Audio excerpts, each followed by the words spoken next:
प्रिय विद्यार्थियों नमस्कार। हमारे YouTube चैनल में आपका बहुत बहुत स्वागत है। आज हम आपके लिए कक्षा 10वीं गणित का जो चैप्टर नंबर 8 है उसमें एक जो है त्रिकोणमिति का परिचय जो है उसके बारे में आज हम अध्ययन करने जा रहे हैं। तो आइए हम देखते हैं त्रिकोणमिति में किन चीजों का और किस तरह से अध्ययन किया जाता है। तो हमारा जो 8 पाठ है इसमें त्रिकोणमिति कक्षा 10वीं गणित में कक्षा 10वीं की जो गणित है उसमें जो 8 अध्याय है, अध्याय 8 उसमें जो उसका नाम है त्रिकोणमिति का परिचय। तो आज हम त्रिकोणमिति का परिचय इसमें देख रहे हैं।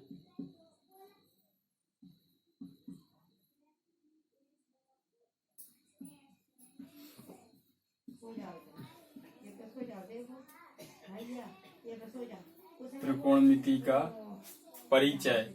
तो सबसे पहले जो त्रिकोणमिति है इसके लिए लिखा जाता है ट्रिग्नोमेट्री। तो ट्रिग्नोमेट्री जो शब्द है 3 शब्दों से मिलकर बना है। इसकी जो त्रिकोणमिति है इसकी व्युत्पत्ति जो हुई है ट्रिग्नोमेट्री जो है 3 शब्दों से मिलकर बना है, ट्राइगोन और मेट्रोन। ट्राई का अर्थ होता है 3, गोन का मतलब होता है भुजा और मेट्रोन का मतलब होता है मापना। लिख लेते हैं यहाँ। ट्राई का मतलब होता है 3 और गोन का मतलब होता है भुजा और मेट्रोन का मतलब होता है मापना। तो इस तरह से हम कहें दूसरे शब्दों में त्रिकोणमिति गणित की वह शाखा है जिसमें त्रिभुज की भुजाओं और कोणों का अध्ययन किया जाता है। तो आइए अब हम सबसे पहले इसके कुछ महत्वपूर्ण सूत्र और समीकरणों के बारे में देखते हैं। इसमें जो 6 त्रिकोणमितीय अनुपात होते हैं, पहला होता है साइन, दूसरा होता है कोस, तीसरा होता है टेन, चौथा होता है कोसेक, 5वां होता है सेक, 6वां होता है कोट। इनके साथ में कोण के लिए हम थीटा जोड़ सकते हैं। तो sine theta, cos theta, tan theta, cosec theta, sec theta और कोट थीटा। अब इसमें एक समकोण त्रिभुज की सहायता से हम इनके जो अनुपात होते हैं वो देख लेते हैं। जैसे मान के चलो ये हमारा समकोण त्रिभुज है ABC, इसमें कोण B समकोण है और इस C के लिए हम थीटा मान लेते हैं। तो जो भुजाओं का अनुपात होगा साइन थीटा बराबर होगा लंब, इसके लिए जो थीटा के सामने की भुजा होती है इसे हम लंब कहते हैं, और जो समकोण के सामने की भुजा होती है वो सबसे बड़ी भुजा है कर्ण कहलाती, और ये जो बचती है भुजा ये आधार हो जाएगी। तो इसमें साइन थीटा बराबर होगा लंब बटे कर्ण, लंब बटे कर्ण होता है। अर्थात त्रिभुज की हिसाब से देखें तो इसमें हो जाएगा AB और बटे AC हो जाएगा। दूसरा जो कोस थीटा है तो इसका होता है आधार बटे कर्ण, कोस थीटा का आधार बटे कर्ण। इसके लिए हम लिखेंगे त्रिभुज के अनुसार BC बटे AC। तीसरा जो है टेन थीटा, तो इसका होता है लंब बटे आधार, लंब बटे आधार। तो इसके लिए हम लिखेंगे AB बटे BC। इसके बाद जो अगला है साइन का अपोजिट होता है कोसेक, तो हो जाएगा कोसेक थीटा बराबर कर्ण बटे हो जाएगा लंब। तो इसके लिए हम लिखेंगे AC बटे AB। फिर इसके बाद कोस का अपोजिट होता है सेक थीटा, तो सेक थीटा का हो जाएगा कर्ण बटे आधार। इसी के लिए हम लिख सकते हैं AC बटे BC। और जो लास्ट है वो क्या है, टेन का अपोजिट है कोट थीटा, तो इसके लिए हम लिख देंगे आधार बटे लंब, टेन का अपोजिट है। तो इसके अनुसार हम लिखेंगे ए बी बटे बी सी के लिए हम लिखेंगे पलट के तो हो जाएगा बी सी बटे ए बी। तो आपने देखा यह भुजाओं का अनुपात है कि साइन थीटा के बराबर क्या होता है कोस का, टेन का, कोस एक्स सेक कोट। अब इसके बाद हम देखते हैं इसमें जो प्रमुख सर्व समीकरण हैं और उन पर आधारित कुछ और सर्व समीकरण हैं। तो सबसे पहले इसकी जो त्रिकोणमिति की 3 मुख्य सर्व समीकरण उनमें सबसे पहली है साइन वर्ग थीटा प्लस कोस वर्ग थीटा बराबर 1 होता है। और जो दूसरी मुख्य सर्व समीकरण होती वो होती है 1 धन टेन वर्ग थीटा बराबर होता है सेक वर्ग थीटा। और तीसरी जो सर्व समीकरण होती है वो होती है 1 धन कोट वर्ग थीटा बराबर होता है कोसेक वर्ग थीटा। अब इस पहली सर्व समीकरण की सहायता से हम जैसे यहाँ से कोस का पक्षांतर कर देंगे तो हो जाएगा 1 माइनस कोस या कहें 1 ऋण कोस स्क्वायर वर्ग थीटा बराबर हो जाएगा साइन वर्ग थीटा। फिर इसी में से हम एक बार साइन का पक्षांतर करेंगे तो हो जाएगा 1 ऋण साइन वर्ग थीटा बराबर हो जाएगा कोस वर्ग थीटा। फिर इसके बाद में दूसरी सर्व समीकरण के लिए हम करते हैं तो यहाँ से टेन का पक्षांतर करेंगे तो हो जाएगा सेक वर्ग थीटा माइनस टेन वर्ग थीटा बराबर 1 हो जाएगा। फिर इसके बाद में हम 1 का पक्षांतर करेंगे तो हो जाएगा सेक वर्ग थीटा ऋण 1 बराबर हो जाएगा टेन वर्ग थीटा। फिर इसके बाद 8वीं जो सर्व समीकरण है सर्व समीकरण 3 की सहायता से हम पहले कोट का पक्षांतर करेंगे तो हो जाएगा कोसेक वर्ग थीटा माइनस कोट वर्ग थीटा बराबर 1 हो जाएगा। इसके बाद हम 1 का पक्षांतर करेंगे तो हो जाएगा कोसेक वर्ग थीटा ऋण 1 बराबर हो जाएगा कोट वर्ग थीटा। तो ये 9 प्रमुख सर्व समीकरण हैं। 3 प्रमुख सर्व समीकरण होती हैं, इन्हीं की सहायता से हम 6 सर्व समीकरण और बना लेते हैं। तो इस तरह से ये 9 सर्व समीकरण हैं।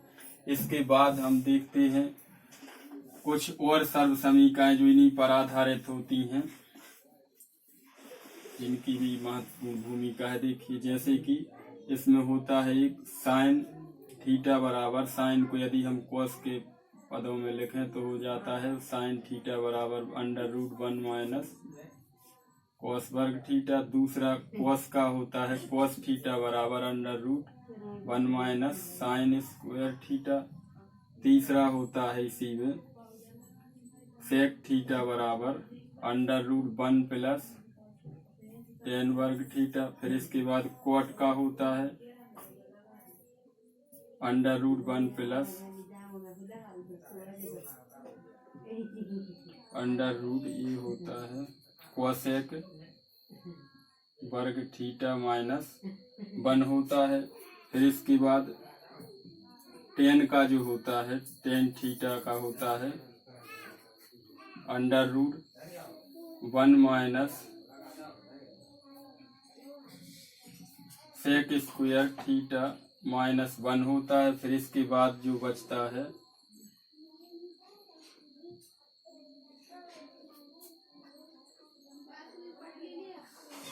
कोसेक थीटा जो बचता है तो इसका हो जाएगा 1 प्लस √1 प्लस कोट वर्ग थीटा।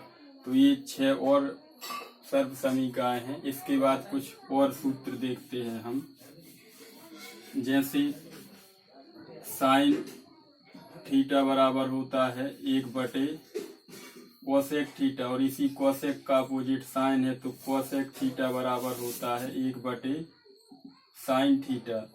फिर इसके बाद कोस थीटा जो है इसके बराबर होता है 1 बटे सेक थीटा, और सेक का अपोजिट कोस है तो हो जाएगा सेक थीटा बराबर 1 बटे कोस थीटा।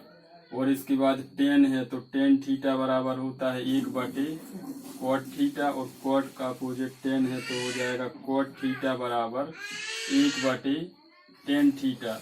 ये है। इसके अलावा कुछ और भी है, जैसे मान के चलो टेन जो होता है साइन और कोस का अनुपात होता है तो टेन थीटा बराबर हो जाएगा साइन थीटा बटे कोस थीटा, और टेन का अपोजिट कोट होता है तो कोट थीटा बराबर इसको पलट देंगे तो हो जाएगा कोस थीटा बटे साइन थीटा। तो ये कुछ संबंध हैं। इसके अलावा कुछ और भी साइन और कॉस में आपस में संबंध है इन सभी अनुपातों में, तो देखते हैं। जैसे साइन का अपोजिट कोसेक होता है तो हम लिख सकते हैं sine theta into cosec theta बराबर 1। जैसे टेन का अपोजिट कोट है तो लिखेंगे tan theta into cot theta बराबर 1 हो जाएगा। और सेक का अपोजिट कोस है तो लिखेंगे cos theta into sec theta बराबर 1 हो जाएगा। इसके अलावा 90 माइनस थीटा के भी कुछ त्रिकोणमितीय अनुपात हैं, उन्हें भी देख लेते हैं।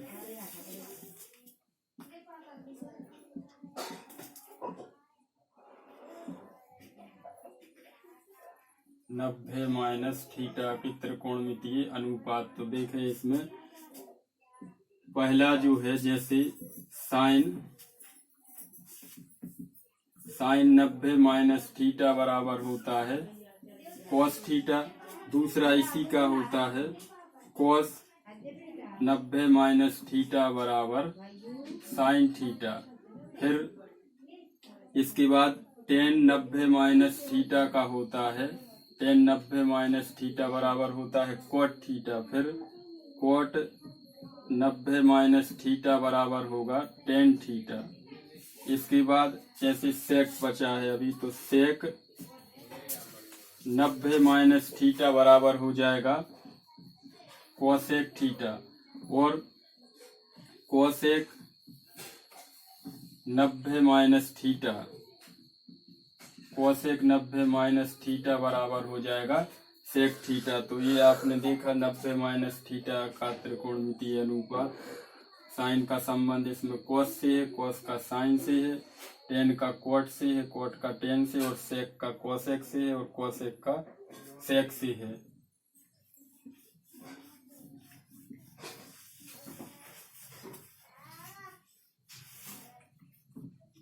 आइए अब आपके लिए हम त्रिकोणमिति के जो theta sine theta cos theta में जो मान होते हैं 0 से लेकर 90 अंश तक के, वो भी जल्दी से देख लेते हैं। तो सबसे पहले हम यहाँ लिखेंगे त्रिकोणमितीय मान को किस तरह से ज्ञात करते हैं। त्रिकोणमितीय मानों की जो सारणी है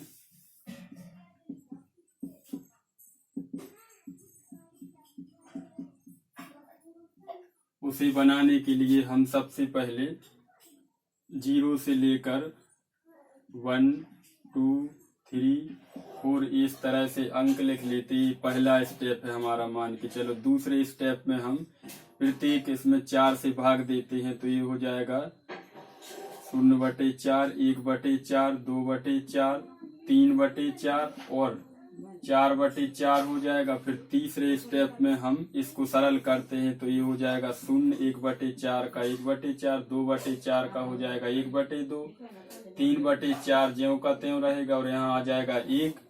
इसके बाद जो चौथा स्टेप होता है इसमें, तो वो क्या होता है, वर्गमूल लेते हैं। तो हमने ये वर्गमूल का इस तरह से इस पे चिन्ह लगा दिया।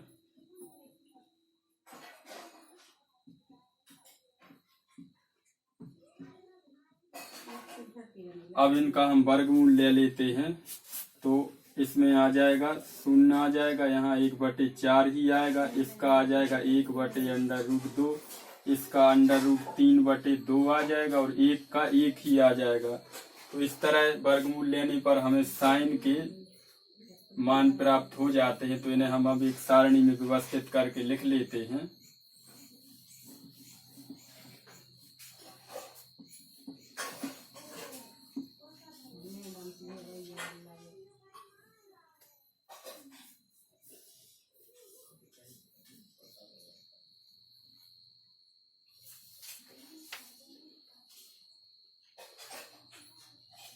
यहाँ पर हम लिखेंगे, मान के चलो ये हमारा कोण ए है, यहाँ पर आ जाएगा 0 डिग्री, यहाँ पर 30 डिग्री, फिर इसके बाद 45, और इसके बाद आ जाएगा 60 डिग्री, और फिर आ जाएगा 90 डिग्री। और यहाँ पर हम सबसे पहले साइन का लिखेंगे, साइन, फिर इसके बाद लिखेंगे कोस, शून्य। देखिए जो मान हमें प्राप्त हुए थे इनके लिए हम सबसे पहले यहाँ लिख लेते हैं शून्य है, इसका 1/4 का वर्गमूल 1/2 होगा। 1/2 यहाँ से आ जाएगा 1/√2, 1/√2 आ जाएगा और यहाँ से ये √3/2 रहेगा और यहाँ से 1 आ जाएगा।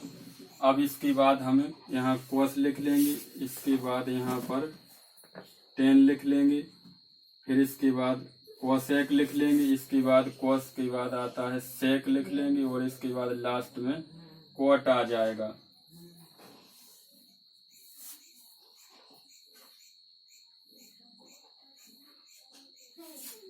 इस तरह से हमें एक सारणी बना लेना है। तो आइए देखते हैं, यहाँ ये साइन 0 का है, ये 30 का, 45, 60 और 90 का। अब हमें कोस के मान बनाना है जैसे ही, तो हम इनके लिए पलट कर लिख देंगे एक बार। तो यहाँ 1 आ जाएगा, ये √3/2 आ जाएंगे, यहाँ पर 1/√2 ही रहेगा, 1/2 यहाँ पर आ जाएगा और यहाँ पर हो जाएगा 0।